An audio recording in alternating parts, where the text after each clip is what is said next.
estamos aqui no Nix Canal. Vamos começar a nossa aula 4, pedindo já de imediato para se inscreverem no canal, compartilhar, né, esse vídeo se porventura gostarem, né, dar o seu like, que é muito importante, né, para que o algoritmo possa se orientar e encaminhar aí, conteúdos que porventura tenham a ver com o nosso. Enfim, né, essa tecnologia é muito interessante nesse sentido, né, de direcionar muitas vezes coisas que a gente gosta, quer ver, quer ouvir, e outras às vezes não. Mas faz parte da tecnologia, faz parte da internet. E principalmente compartilhe, estará aparecendo aí no vídeo a nossa chave Pix, né, o código, o QR Code. Então, se você puder contribuir, e se quiser, com qualquer quantia, para que o nosso projeto possa crescer e trazermos mais e mais professores engajados aqui, né, com a nossa difusão, correto? Bom, então nós vamos voltar aí para a nossa aula 4, correto? Na sequência ainda do artigo 5º, isso vai demorar um pouquinho, mas é a parte que eu mais gosto no direito constitucional, o artigo 5º da Constituição, que traz direitos e garantias individuais e coletivos, correto? Tá? São 79 incisos, isso é muito importante, cuida muito da nossa vida cotidiana, eu acredito que vocês estejam verificando isso, correto? Bom, então na sequência do artigo 5º, nós vamos para o inciso 12, correto? Da Constituição, do artigo 5º da Constituição. É inviolável o sigilo da correspondência. Grifem isso, hein? Sempre alerta. Sigilo da correspondência, trazendo a mesma inviolabilidade que nós vimos em relação ao domicílio. Correto? Tá? Correto? A casa. Tá? Então, fiquem atentos, hein? É inviolável o sigilo da correspondência e das comunicações telegráficas, de dados e das comunicações telefônicas, salvo, olha a ressalva, no último caso. Qual o último caso? As comunicações telefônicas, hein? Guardem isso, tá? As comunicações telefônicas, né? No último caso, por ordem judicial, nas hipóteses e na forma que a lei estabelecer para fins de investigação criminal ou instrução processual penal. Vou explicar para vocês. Correto? Bom, primeiro está falando do sigilo da correspondência e vejam, não está excepcionando. Ou seja, o sigilo da correspondência não pode ser quebrado, nem pelo juiz. Olha só, hein? A Constituição não excepciona para o Poder Judiciário a quebra do sigilo da correspondência, mas nós vamos ver detalhes interessantes aqui contidos, correto? Tá? Então fiquem atentos a isso, hein? A inviolabilidade, a princípio, olha, essa correspondência, né, se estende às comunicações telegráficas, a dados e comunicações telefônicas. Dados é a internet, então o seu e-mail é uma carta, ele não pode ser quebrado. Em tese, nós já falamos aqui, vocês vão se lembrar que os direitos individuais e coletivos não são absolutos. Eles precisam ser sopesados, lembram? Então, quando um direito está diante de outro direito fundamental, eu preciso, aquilatá-los, correto? Sopesar, ver qual é a importância maior de um naquele momento sobre o outro. Não que haja um direito que se sobreponha a todos os outros, não. Eles serão, sopesados em cada situação, em cada momento, correto? Então aqui o simples fato de não autorizar o Poder Judiciário a quebra da correspondência, da comunicação telegráfica, de dados, não significa que esse direito seja absoluto. Não. Tá? E eu vou dar um exemplo, inclusive, de uma questão de prova que, durante muito tempo, atormentou os nossos candidatos. Perceberam? Nessa situação aqui. Bom, aí continua, eu vou voltar aí, tá? Continua, salvo no último caso, por ordem judicial. Então, aqui sim, por ordem judicial, correto? Olha aí, então é o juiz. Delegado não quebra sigilo, Ministério Público não quebra sigilo, correto? De ninguém. Percebeu? É sempre o Poder Judiciário, é o Estado juiz é que vai fazer, ou que tem essa prerrogativa. Tá claro? Então há um pedido da autoridade policial, delegado ou encarregado de inquérito, no caso, né,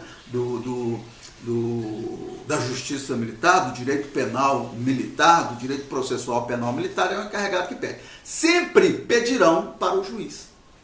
E o juiz autorizará ou não. Correto? Tá? Então vejam, olha aí, salvo no último caso, por ordem judicial, nas hipóteses que a lei estabelecer para fins de investigação criminal, inquérito. Correto? Instrução processual, processo. Então, em ambas as situações, ó, lá no inquérito, o delegado presidindo ou o encarregado de polícia presidindo, correto? Tá? Eles vão pedir para o Poder Judiciário, para o juiz, é o juiz que autoriza. Bom, mas em que situação isso aqui pode ser quebrado? Uma questão de prova muito interessante, e olha, eu sempre aconselho aos meus alunos a leitura. A leitura, nesse período de concurso, deixa um tempinho destinado, e olha, e hoje, né, olha que detalhe interessante, hein? Esse concurso nacional unificado, ele vai seguir os passos do Enem, tanto que está sendo chamado de Enem dos concursos, né? Perceberam? Bom, por que Enem dos concursos? Inclusive, ele vai usar a técnica do Enem, né? Que é a teoria, olha aí, a teoria referencial do item, ou ao item. Perceberam? A TRI. O que é isso? Através dessa sistemática é possível avaliar se você estudou, se você está chutando, se você conhece o conteúdo ou não. Então vejam, dentro dessa teoria, a interpretação, que é o formato que a gente faz aqui para vocês, a interpretação ela é fundamental. Então, para interpretar, você precisa, olha aí, se municiar. Correto? Se municiar de quê? De conhecimento, principalmente de conhecimento cotidiano. Tá? Você vai ler jornais, revistas, sempre que você tiver um tempo. Não pense que hoje, decorando isso aqui, você possa lograr êxito num concurso. Não, você tem que ter esse conhecimento que te dê uma capacidade interpretativa. Então, pois bem, tá? Falando disso, olha, eu citei, né, fiz toda essa digressão. O que é uma digressão? Né? Uma saída que você apresenta na sua argumentação para ilustrar alguma coisa, mas volta. Isso é digressão, correto? Tá? Então eu fiz essa saída com vocês. Para quê? Porque, olha, caiu uma questão na época em que um grande criminoso tinha sido preso. Né? Não vou citar o nome aqui, evidentemente, né?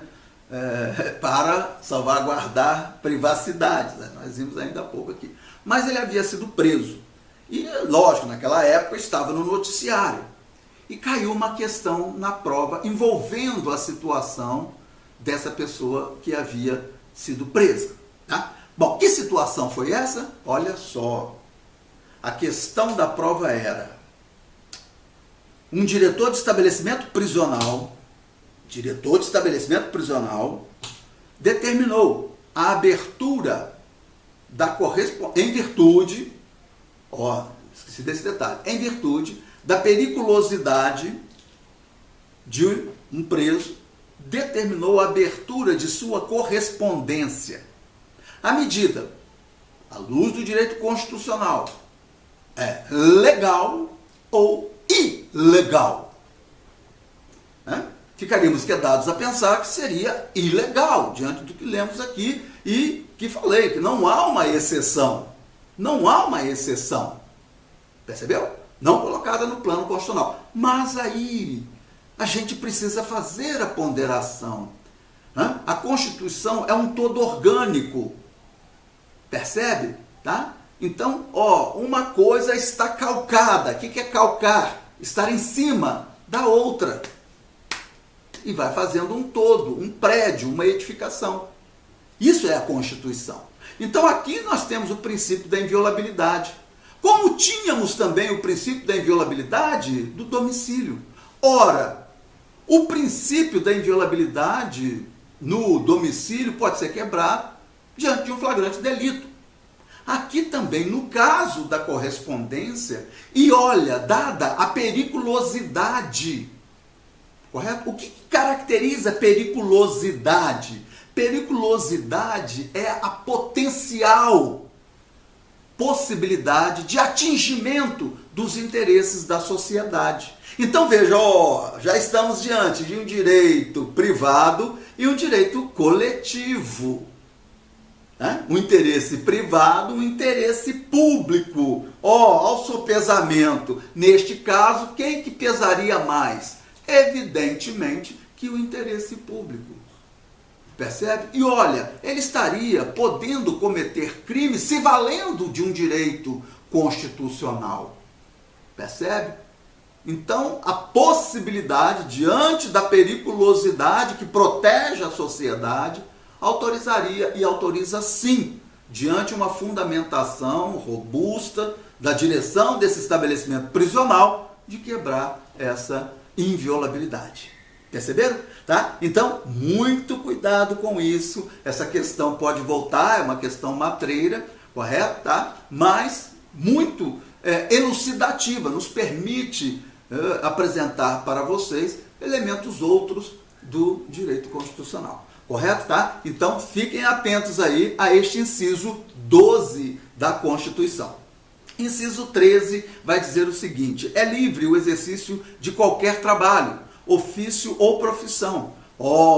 Grife isso aí, sempre alerta.